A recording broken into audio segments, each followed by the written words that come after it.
Hello, Mr. Speaker. Thank you so much. Before I begin, I'm going to be sharing my time with the member for Sackville-Preston-Chesapeake. So, Mr. Speaker, as always, it's a true honor for me to be speaking in this venerable House on behalf of the residents of my riding of Davenport. And today I'm going to be speaking about Federal Budget 2024. It's a very important budget. It's 416 pages.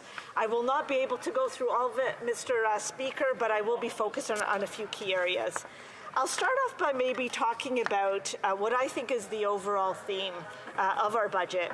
It is fairness for every generation. We've been talking a lot about some of the pre-announcements that our government made before we introduced Federal Budget 2024. There was a huge focus, rightly so, on the Gen Zs and millennials. But I just want to reiterate, Mr. Speaker, it is fairness for every generation. There is a lot in this budget that is going to benefit every single generation here in Canada.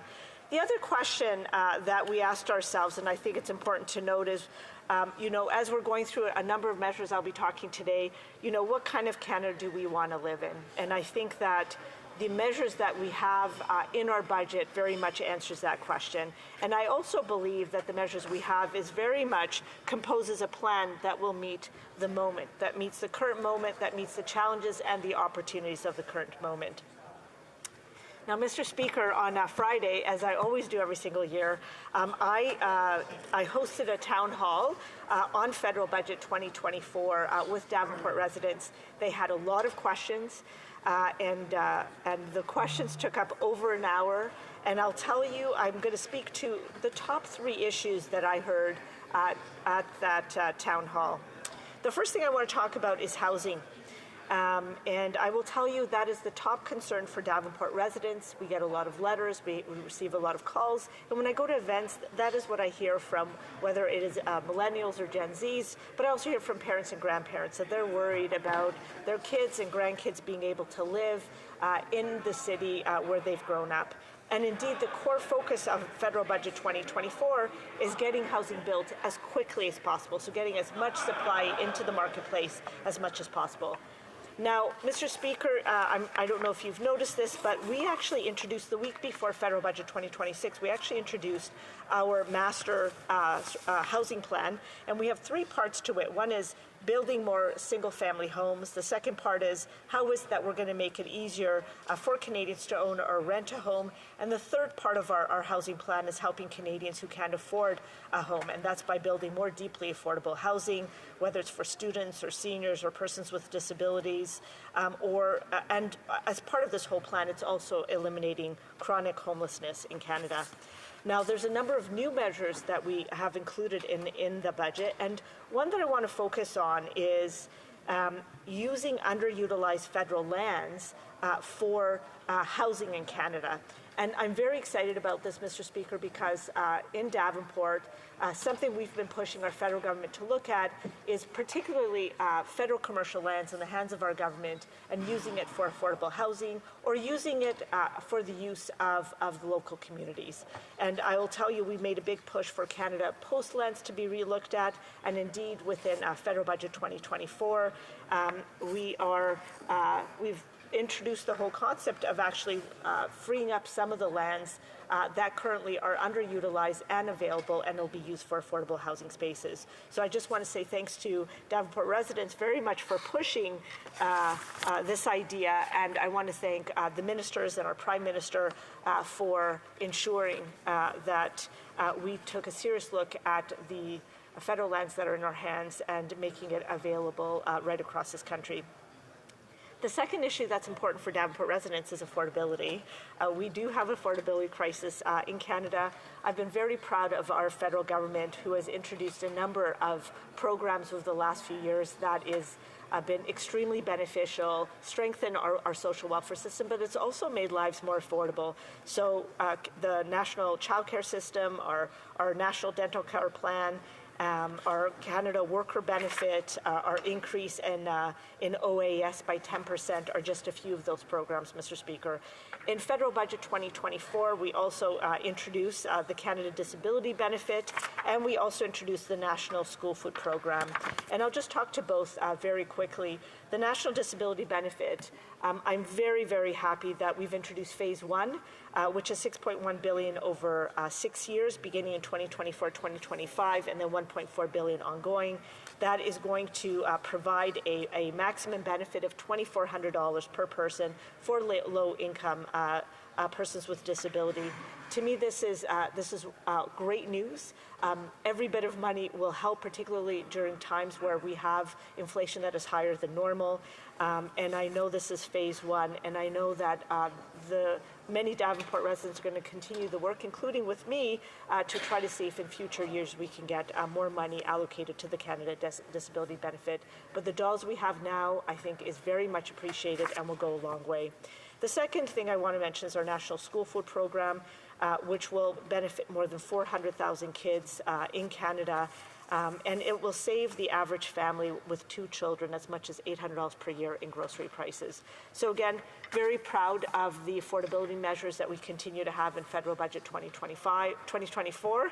I don't want to get ahead of myself. 2024. And I know that it goes a long way to help support not only residents of my riding of Davenport, but Canadians right across this country. The last area I want to spend a little bit of time on, Mr. Speaker, is when you look at all the programs that we have introduced to expand our social welfare system to help Canadians with the affordability crisis that we have and the housing crisis that we have in Canada today, I think often there are those that ask me, Julie, how is it that we're going to pay for it? And so what I want to say to you, Mr. Speaker, is I'm very proud that we do have an economic plan that sets Canada up and Canadians up for future growth and prosperity. And very much the measures that we introduce in our budget this year very much builds on a number of measures that we've introduced over the last few years. And so I will talk to some of them right now. The first thing that we do is we put up $2.4 billion for AI leadership. So we are launching a new AI, Compete Access Fund, and a Canadian Sovereign Compute Fund strategy that will support AI adoption across the entire Canadian economy. Very important for us to make this investment, Mr. Speaker. It'll help Canadian researchers, startups, scale-up businesses access the computational power and digital tools they need to compete and help catalyze the development of Canadian-owned and located AI infrastructure. We also introduced the new investment tax credits to attract companies investing across the electric vehicle supply chain. This is much welcomed tax credits by the electric vehicle sector. We indeed have made huge investments, and this continues to ensure that we will have a very robust structure and become global leaders in this area. And I would want to note that in our fall economic statement, we had introduced the Clean Technology Manufacturing of Investment Tax Credits, which is very beneficial for the transition that we're trying to make to a low-carbon future and a low-carbon economy. There's 2 other great things that I want to talk to. We've made a $5.9 billion investment in research and scholarships and also new strategy research infrastructure. I want to say to you, Mr. Speaker, in my community for many years, I've had a number of university postdocs and doctoral students come up to me and ask for more core research grants and more scholarships and fellowships, and indeed we have made a historic investment in Federal Budget 2024. So very, very pleased that that's there. That will bode well for a good economic future. Maybe the last thing I'll say to you, and it's kind of sounds very unsexy, but I think it's sexy because it's going to help our Canadian economy, is that we have introduced a national regulatory alignment, and essentially what we're trying to do is eliminate interprovincial and interterritorial trade barriers. And when we do that, we make it easier for companies and businesses and nonprofits and people and goods to move across our country. it is great for economy, it's great for our current economy and our future economy, and it will bode well for our future prosperity. So we've set up what I would call a registry so that we have an idea about what those barriers are so we could start eliminating them systematically. So I think with that, Mr. Speaker, I know that I only have a few seconds left. I want to say that in 416 pages, we have something that will benefit every generation in Canada, and I think that I'm very proud to be standing here on behalf of Davenport residents, and I'm now ready to answer any questions. Thank you. Questions and comments. Questions et commentaires. L'honorable député de Rimouski-Neige. The honourable member for Rimouski-Neige-Témiscouata-Basque. I'd like to thank my colleague for her speech. Mr. Speaker, in this federal budget, there's a response to a housing crisis. My question for my colleague is, does she agree that the funding for housing should be managed by the people who know the problem of the housing crisis? For example, the CMHC does a survey of data, and I represent 39 municipalities, and CMHC gathered data from only one of those 39 communities that I represent. So they're only getting a partial picture. So my question for my colleague is, does she agree that the funding for the housing crisis should be managed fully by the government of Quebec? The honourable member for Davenport. Mr. Speaker, and I want to thank the honourable member for his question. I'll say the following. I sit on Finance Committee. It's a privilege to do so. We hear all the time from experts across the country on how to resolve the housing crisis. One thing we hear time and time again, it will not just be resolved at the federal level. All three levels of government need to work together to resolve the housing crisis. For about 30 years, all three levels did not invest enough. Now we're rushing. Now we have a lot of money in. We have a lot of input. We've got a lot of great programs. And there's an opportunity for every level of government to be able to input and to do their part to ensure that every Canadian has a safe, accessible, affordable place to live. Thank you, Mr. Speaker. Questions and comments. The honourable member for Battle River Crowfoot. Ask this member a question, and I was astounded, quite frankly, when I saw in the Ways and Means motion that the Deputy Prime Minister, Finance Minister will be putting forward has an increase to the debt borrowing limit of this country of $295 billion.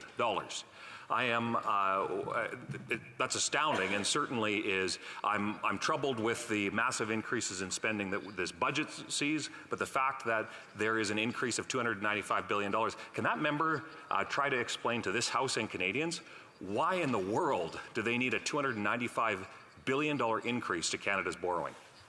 The honourable member for Davenport. So much, Mr. Speaker. I want to thank the honourable member for his question. Here's what I would say. I think that sometimes we have to remind ourselves, even though we want to forget it, is we have come out, and it's not just Canada, but the world has come out of a massive pandemic. And I think all of our economies has been struggling to recuperate. Very blessedly here in Canada, we've been very lucky that we have been able to bring back over 100% of all the jobs that have been lost. And that we continue to have strong fundamentals in terms of our finances. Our growth right now is predicted to be the highest this year and next, according to the Bank of Canada, the IMF. We continue to have a AAA credit rating. Only 11 countries in the world have that, Mr. Speaker. We have the lowest debt to GDP ratio in the G7, and it continues on a downward track. And our Canada's balance sheet remains the best of the G7s. So I would say to you, Mr. Speaker, we have a good track record, we have a good balance sheet, and we have a lot to look forward to in terms of prosperity moving forward. Thank you. Questions and comments. The honourable member for Hamilton Centre. Very much, Mr. Speaker. And if I heard correctly, I believe the honourable member for Davenport said that it was great news. It was great news that the disability tax credit finally came in after years and years and years without delay, leaving people with disabilities on the lurch, only to find in this budget this lunch bag letdown. $200 a month, $2,400 a year, $6.66 a day. Is it this honourable member's testimony here today in this debate that in a program that currently only has 40% of disabled Canadians enrolled in this, that this should be great news for the people of Davenport, for the people in Hamilton Center, and indeed Canadians that have been legislated to poverty living with disabilities from coast to coast to coast. Is this her contention here today, Mr. Speaker?